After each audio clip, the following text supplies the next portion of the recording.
So I was kind of sad. I didn't think we were going to get to make the video today. It rained most of the day, so we're not going to get to build the coop, but at least we'll be able to check out what we have for materials and introduce you to the other animals here in my suburban homestead.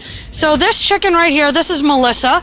She's one of the Rhode Island Reds. As I said in my last video, they're real spirited. They don't stay in the coop, they run around.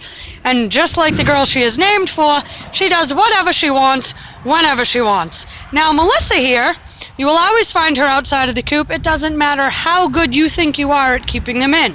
But hopefully this next plan is gonna work. So if you come over here to where I normally keep my chickens during the day, which works wonderfully, except that I have plans to grow vegetables here this year. Now, if you take a real close look at this netting stuff that's on the top, I don't know if you can see that, we got that at Tractor Supply. Now, the issue with that is that the chickens are smart enough to figure out if they jump up here, they can nibble away at it bit by bit, and here's Melissa again, looking to get back in for some treats. They'll nibble at it bit by bit until it is completely gone. Now, they get out all the time, but they're only in this coop during the day. So, this is their nighttime coop. Now, take a real close look at it. It's got the heat lamp. Now, they recommend a heat lamp for the chickens. Keep it at a certain temperature. You don't want their water to freeze. This in here is Jordan. She is apparently laying an egg because she's getting very loud with us. Now, the birds take turns laying eggs in this little section over here, regardless of the fact that there is a second floor on their coop with nesting boxes. Again, just another thing you don't have to spend money buying. Now, if you we'll take a small look at the enclosure around the coop. This fencing was bought at Tractor Supply. They're 16-foot sheets. They're steel. The gap is about 6 inches by 8 inches. And if you look at the bottom half, we put this second layer of fencing behind it so the chickens couldn't get out. Now, the belief is that the chickens couldn't fly high enough to get over its 5 feet. However, they can and they do. So having made this monstrosity in my yard and having it not do the job, we're gonna see if we can make something even better.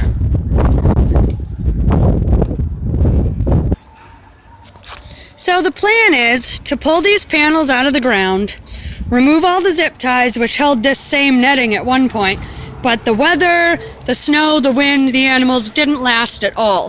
This is called deer netting, and it's meant to keep deers off of vegetable gardens. I can tell you that it does not work in wind, weather, rain, or chickens. So I'm going to spend the next couple of hours taking this all apart, and as you can see, it's put together with zip ties at almost every junction. Zip ties are going to be your biggest advocate in homesteading, keeping animals, or just trying to create stuff with the stuff you have around the house. Luckily for me, I planned this project ahead and went down to my local hardware store and bought a full-size pack of multi-size zip ties, and I'll be sure to include a link on the products page of my website so that if you want to get the jumbo pack of zip ties, you can too. The jumbo pack should be enough for us to take this fence apart. Now the plan is to cut this fencing down and reassemble it in a way that we can pick it up and move it around the yard, allowing these cute little beasts to forage and cut the grass in different sections as we move them every day, and hopefully also keep them in. So again, if you have any ideas or suggestions that you want to hit me up with, either see me on my website or my Twitter or my YouTube, send me a comment, we'll try it out. I'm going to spend the next couple hours taking care of this fencing, and maybe tomorrow we'll put it together. Well, wish me luck. I'll see y'all tomorrow.